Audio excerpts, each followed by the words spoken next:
this should be fun. My first guest is a woman. She's a writer for Spy magazine. I like this magazine. And she wrote a piece in this month's issue that I found very unusual. She taste tested all the major brands of dog food. And, well, she's going to talk about it. Would you please welcome Ann Hodgman, ladies and gentlemen.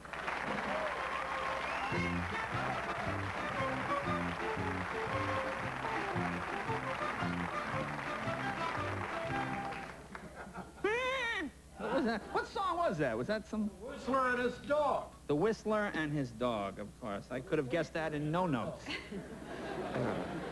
Well, this is real interesting to me. Now, I know you were a writer for the Lampoon at one time, right? Right, the Harvard Lampoon. Yeah. Right, you wrote for Spy. But now, did you do this as a joke, or did you really... No, I was really interested in it. I've always wanted to, I've always wondered what Gainsburgers tasted like. Really?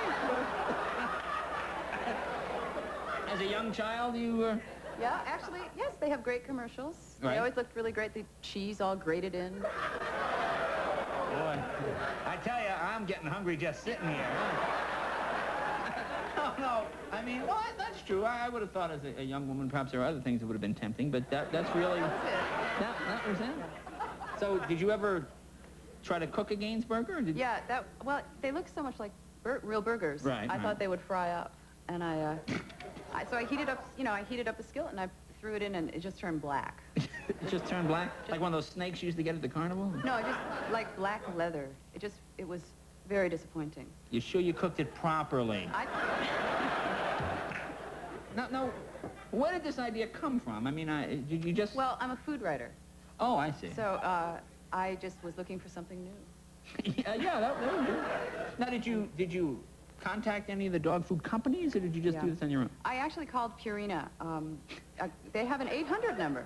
Oh, I see. And I called their 800 number, and they said that I wanted to find out what was in some of the foods. And I'll tell you when we go and look at them. Okay. I mean, did they think, I'm a food writer, and I'm going to be... Well, he didn't know. The guy said, oh, you're kidding. Oh, no. When I told him about it, he was horrified, the spokesman. Really? And I thought he would be, like, well, that's fine. But he was horrified. And so did they tell you, please do not do this, or did they... No, he recovered quickly, and then, Well, how about the nutritional value of some of these things? Well, I got to confess, I didn't really look into that, right? I wasn't too concerned with that. My dog is alive. I figured it... No, and that's really the only criteria, isn't it? The dog seems to be alive. Fine, I'll eat this too. Now, how about your family? I mean, when the kids come home and mom's sitting there wolfing down Gainsburgers, I mean,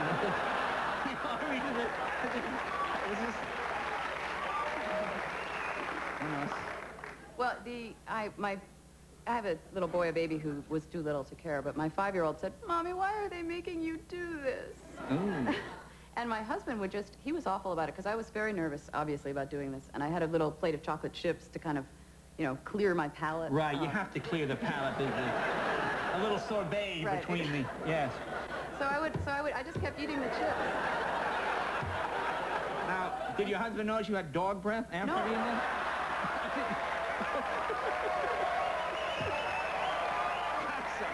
Please, ladies and gentlemen, this is not a joking matter. I am so sorry. This was done very scientifically, right? This was not a joke. Well, he was very into it. He would go like that. Oh, like Maypole, just kind of... hold it up to me. Okay. Now, how about the folks at the magazine? When you walk in, you say, I've got an idea. Did you do this on your own, then write the piece, or did you tell them? No, I literally thought of it in a dream, and I called my editor the next morning, and he said, are you going to eat the dog food? In a dream? Yes. I was asleep, and I woke up and I said, dog food, that's what I'll do. Really? All right, well, are we going to... Well, let's go. Well, I guess we'll take a commercial here, and then we'll go over and we'll try some of this dog food, ladies and gentlemen. So we'll be right back.